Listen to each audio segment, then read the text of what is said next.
ሰላም ጤና ይስጥልኝ። የተወደዳችሁ የናይል አካዳሚ ቤተሰቦች እንዴት ናችሁ? በያላችሁበት የዓለም ዳርቻ ሰላማችሁ ይብዛልኝ። ይህ ናይል አካዳሚ ነው። የዚህ ቻናል አዲስ የሆናችሁ ሰብስክራይብ በማድረግ ጀምሮ፣ ነባር ቤተሰቦቻችን ደግሞ ከመቼውም ጊዜ በላይ ላይክ እና ሸር እያደረጋችሁ አማርኛን ከመሰረቱ ማንበብና መጻፍ ለሚቸገሩ ታዳረሱልኝ ዘንድ ከወዲሁ አሳስባለሁ። አማርኛን ከፊደላት ጀምሮ ቃላትን አገጣጥሞ መጻፍና ማንበብ፣ ፊደላትን መጻፍ ማንበብ እንዲሁም አጫጭርና ረጃጅም ምንባቦችን ማንበብና መጻፍ ለምትቸገሩ፣ ጸሎት ማድረግ ፈልጋችሁ ጸሎት ማድረግ ያቃታችሁ፣ እንዲሁም ቁርአን መቅራት ፈልጋችሁ ቁርአን መቅራት ያቃታችሁ፣ ለጓደኞቻችሁ ቴክስት መጻፍ ፈልጋችሁ ለመጻፍ የተቸገራችሁ ሁሉ ዛሬ ቅልል ባለ ሁኔታ በአጭር ጊዜ አቀላጥፋችሁ ማንበብና መጻፍ የምትችሉበትን ትምህርት ይዤላችሁ መጥቻለሁ። ባላችሁበት ሆናችሁ በኦንላይን እጃችሁ ላይ በሚገኝ ስልክ ብቻ በሳምንት 5 ቀን ከሰኞ እስከ ዓርብ እያስተማርን እንገኛለን። እናንተም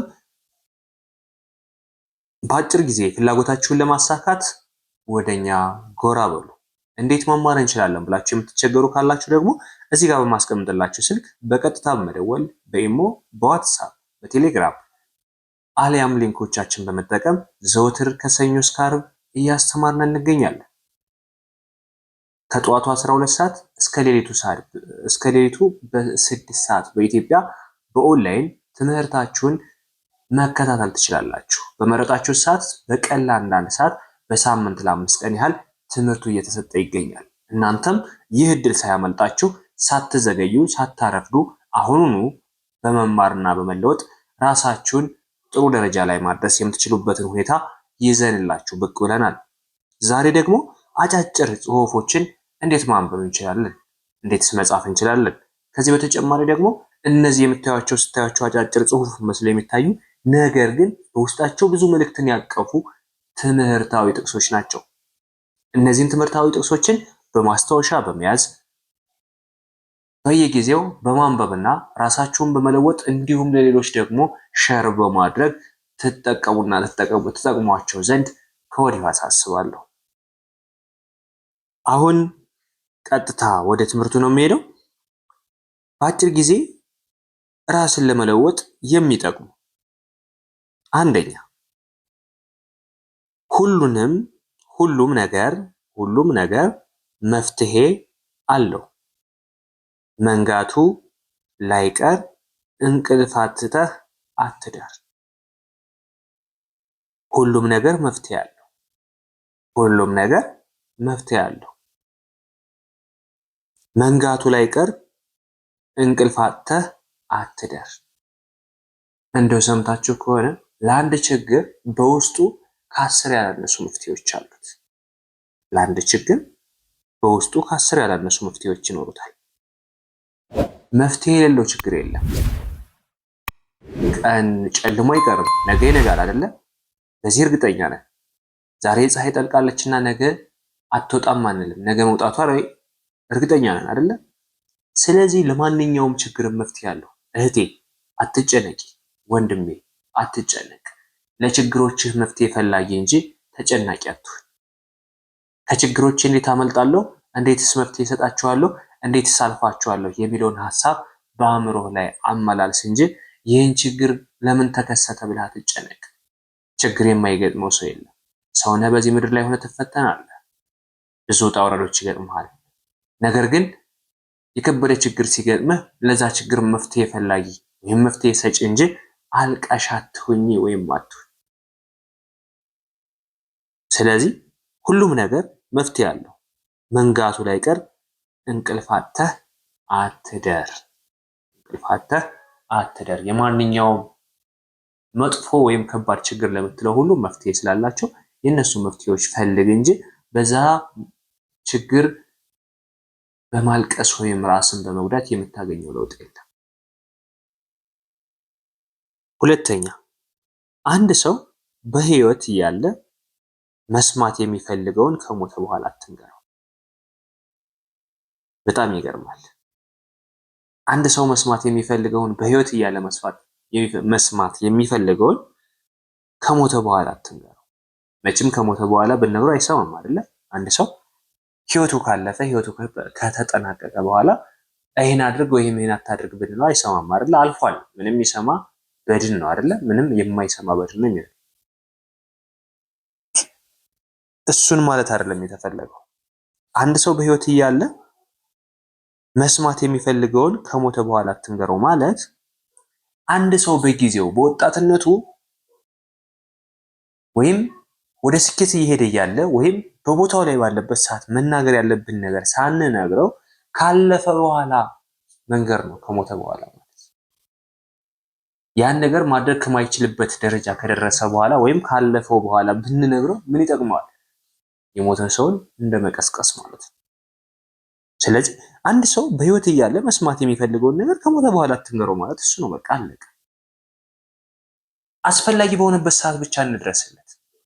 ኢቭን አንድ ሰው ቸግሮታል አይደለ? ቸግሮት እያለ መድረስ እያለብን ከሞተ በኋላ ብትደርስለት ምንም ነው። አንድ ሰው እርዳኝ እያለ እርዳው። ድረስልኝ እያለህ እያለ ድረስለት ወይም ድረሽለት። ከዛ ውጭ ግን ኢቭን እንኳ እኛ ሳንረዳው ቀርተን ሌላ ሰው ረድቶት ጥሩ ደረጃ ላይ ከደረሰ በኋላ ምን ልርዳህ ብትዩ ወይም ብትለው ከሞተ በኋላ እንደደረስክለት ነው መቁጠር። አልፏላ ያን መከራ ሁሉ አሳልፎታል። በአንድም በሌላም ምክንያት ከዛ መከራ አልፎ የተሻለ ቦታ ላይ ደርሷል አይደለ? በዛን ሰዓት ልርዳህ ማለት ለሱ ስድብ ነው። መድረስ ባለብን ሰዓት ነው ለሰው መድረስ ያለብን። በሰዓቱ በጊዜው ሲሆን ነው። ምግብ እንኳ እርቦ ስትበላው ነው አይደለ? እርቦ ስትበላው ነው እንጂ ራብህን ከቆረጠ በኋላ ብትበላው ምግብነቱን ትረሳዋለህ። ስለዚህ ማንኛውም ነገር በጊዜው ሲሆን ያምራል። ማንኛውም ጥቃቅንም ነገር ይሁን እስከ የትኛውም ደረጃ ያለ ነገር በጊዜው ሲሆን ያምራል ማለት ነው። ስለዚህ አንድን ሰው በህይወት እያለ መስማት የሚፈልገውን ከሞተ በኋላ አትንገረው ማለት እሱ ነው። በቃ አለቀ። ነገሩ ካበቃ ከተጠናቀቀ በኋላ ሄደህ የሆነ ነገር ብታደርግልህ ያ ሰው ምንም ነው። እኔ እርቦኝ መብላት እየፈለግኩኝ በዛን ሰዓት ሳትሰጠኝ ቀርተህ ራቤን ተስፋ ቆርጬ ከተውኩት በኋላ ብትሰጠኝ ምንም ነው። ተጎድቻለሁ፣ ታምሜያለሁ፣ ወይ የሆነ ነገር ሆኛለሁ። ከዛ በኋላ ብትሰጠኝ ለኔ ምንም አይጠቅመኝም። ስለዚህ በሰዓቷ ነው መድረስ ያለብን። መነገር ካለበትም መድረስ ካለበትም በሰዓቷ መሆን መቻል አለበት ማለት ነው። ካለፈ በኋላ ታሪክ ነው።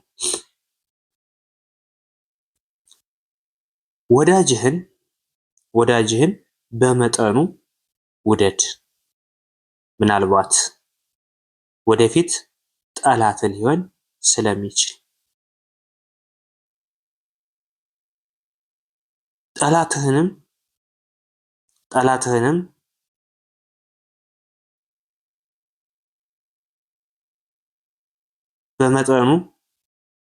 ጠላትህንም በመጠኑ ጥላ፣ ወዳጅ ሊሆን ስለሚችል።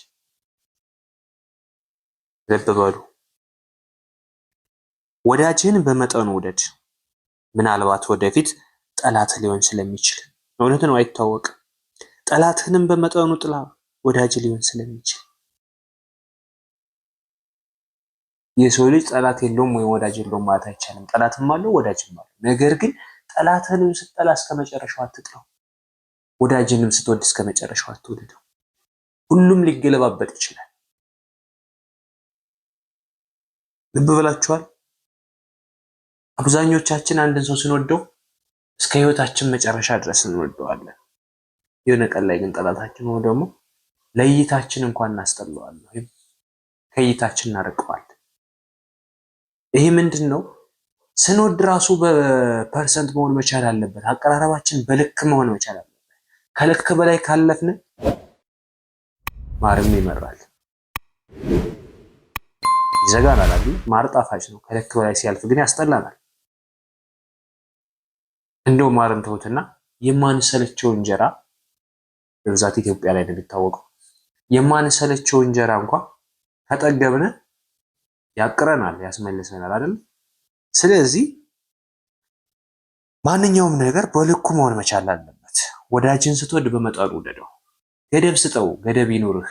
ለምታደርገው ተግባር ሁሉ ገደብ ይኑርህ ወይም ገደብ ይኑርሽ። በመጠኑ ስንወደው ነገ ጠላት እንኳን ቢሆን ያ ከውስጣችን ያስቀረው ትንሽዬ ፐርሰንት ለነገ ዋስትና ይሆነናል። አንድ ሰው ስታፈቅሩ ሙሉ ለሙሉ አታፍቅሩ፣ ሙሉ ለሙሉ ልባችሁን አትስጡ። የሆነ ጊዜ ላይ እንኳን ያ ሰው የምናፈቅረው የምንወደው ሰው ቢከዳን ወይ የሆነ ነገር ቢያደርገን ሙሉ ለሙሉ እንደወደቅን እንቀራለን። መነሳት ያልተናል። ስለዚህ ይህ ነገር ቢሆንስ ሰየው እንደ እግዚአብሔር ፈቃድ ሊሆን ይችላል። ካልሆነስ እንዴት ራሴን ማቋቋም እችላለሁ የሚለውን ነገር ማወቅ መቻል አለብን። ይህ ነው ጠላቶቻችን በፍጹም መጥላት የለብንም። የሆነ ቀን ላይ ያላወቅነውን የእነሱን ባህሪ ስናውቀው የበለጠ ወዳጆች እናደርጋቸዋለን። ደርሶባችሁ የሚያውቅ ሰው አለ?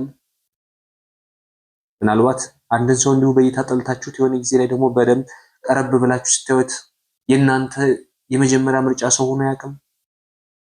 እኔ ደርሶብኝ ያውቃል። ስለዚህ ሁላችንም አንድን ሰው ስንጠላ በመጠኑ መሆን መቻል አለበት። ነገ ሳናውቀው የጠላነውን ሰው ስንወደው ደግሞ ስናቀርበው ደግሞ ሌላ ሰው ሆኖ እናገኘዋለን። ስለዚህ እነዚህ አባባሎች ሁላችንም ሊዳስሱ የሚችሉ ናቸው። ወዳጅን በመጠኑ ውደድ፣ ምናልባትም ወደፊት ጠላት ሊሆን ስለሚችል ጠላትህንም በመጠኑ ጥላ፣ ወዳጅ ሊሆን ስለሚችል ይችንን በማስታወሻ ያዟት፣ ትጠቅማችኋለች። ከመዝለልህ በፊት የምታርፍበትን ቦታ በደንብ ተመልከት። ከመዝለልህ በፊት የምታርፍበትን ቦታ በደንብ ተመልከት።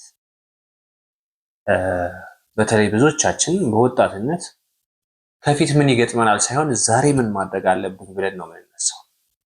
ያንንም መተግበሩ ላይ እንተገብረዋለን፣ ግን መዳረሻችን አንውቀው። ሁላችንም መዳረሻችን ማወቅ መቻል አለብን። መነሻችን ሳይሆን መድረሻችን ማወቅ መቻል አለብን። ከየትም ልንነሳ እንችላለን፣ ማረፊያችን ግን ግዴታ ገደብ ሊኖረው ይገባል።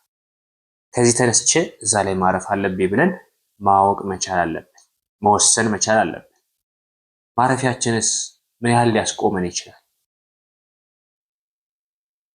እያንዳንዱን ነገር በትኩረት መመልከት አለብን። ምክንያቱም አንድ ሰው ከአንድ ቦታ ወደ አንድ ቦታ ሲሄድ ማረፊያውን ያውቃል አይደለም ሰው እንስሳ ያውቃል። ከዛ ውጭ ግን ዝም ብለን ተነስተን የምንጓዝ ከሆነ ወዴት እንደምንሄድ አናውቀው።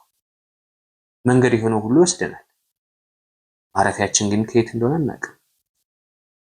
ብዙዎቻችን እንደዚህ ነን። ህይወታችን የተመሰቃቀለው በራሳችን መወሰን አልችል ብለን ነው። መዳረሻችን ባለማወቃችን ነው። መነሻችንና መዳረሻችን ስላልተጣጣመ ነው። አይጠጣሙ።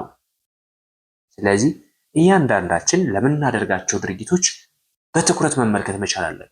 እያንዳንዳችን ለምንሰራው ስራ ውጤቱ ምን ሊሆን ይችላል፣ የትኛው ደረጃ ላይ መድረስ አለብኝ የሚለውን መጀመሪያ ስንነሳ ነው መወሰን ያለብን። ስትነሳ ካልወሰንክ ወይም ስትነሽ ካልወሰንሽ መዳረሻሽን አታውቂውማ። በትንሹ እኮ አንድ ሰው ወደ ስራ ሲገባ ይህንን መስራት አለብኝ፣ ውጤቱስ ይህንን ማግኘት አለብኝ ብሎ ነው አይደል የሚያቅደው። ያንን ማቀድ ካልቻለ ዝም ብሎ መስራት ብለን ምንድን ነው የሚባለው? አፍሶ መበተን ነው። የዘራነውን ማጨድ መቻል አለብን። የዘራነውን ማጨድ መቻል አለብን ማለት ነው። ስለዚህ ከመዝለል በፊት የምታርፍበትን ቦታ በደንብ ተመልከት ማለት እሱ ነው። መዝለል ብቻ በቂ አይደለም። ማረፊያችን ማወቅ መቻል አለብን። ቤተሰብ ዛሬ ያየናቸው በጣም አስፈላጊና ወሳኝ የሚባሉ ጥቅሶች ናቸው። እነዚህ ጥቅሶች ለእናንተ እንደሚጠቅሟቸው አልጠራጠርም። ላይክ እና ሸር እያደረጋችሁ እንዲሁም ቴሌግራም ግሩፕ አለ፣ ከዛ ላይ ጆይን እያደረጋችሁ ከዚህ የበለጡ በጣም ብዙ አስተማሪ የሆኑ ጥቅሶች ቴሌግራም ግሩፕ ላይ ታገኛላችሁ። በመቀላቀል ጆይን በማድረግ እንዲሁም ለሌሎች ሸር እያደረጋችሁ ታዳርሱ ዘንድ ከወዲሁ አሳስባለሁ። በሳምንት 5 ቀን ከሰኞ እስከ ዓርብ አማርኛን በውስጥ መስመር መማር የምትፈልጉ ካላችሁ ቀለል ባለ ሁኔታ ከ3 ወር እስከ 4 ወር ባልበለጠ ጊዜ ብቻ ከመሰረቱ ከፊደላት ጀምሮ ለሚማሩ ተማሪዎች እያስተማርን እንገኛለን። እስከ የትኛውም ደረጃ ያላችሁ ተማሪዎች በቀጥታ በደወል በኢሞ፣ በዋትሳፕ፣ በቴሌግራም የምታገኙን የሚሆነው በአጭር ጊዜ ብቻ ቀላልፋችሁ ማንበብና መጻፍ እንድትችሉ እናደርጋለን። አብራችሁ ስለነበራችሁ ከልብ አመሰግናለሁ። በሌላ ክላስ ከምንገናኝ መልካም ጊዜ ይሁንላችሁ።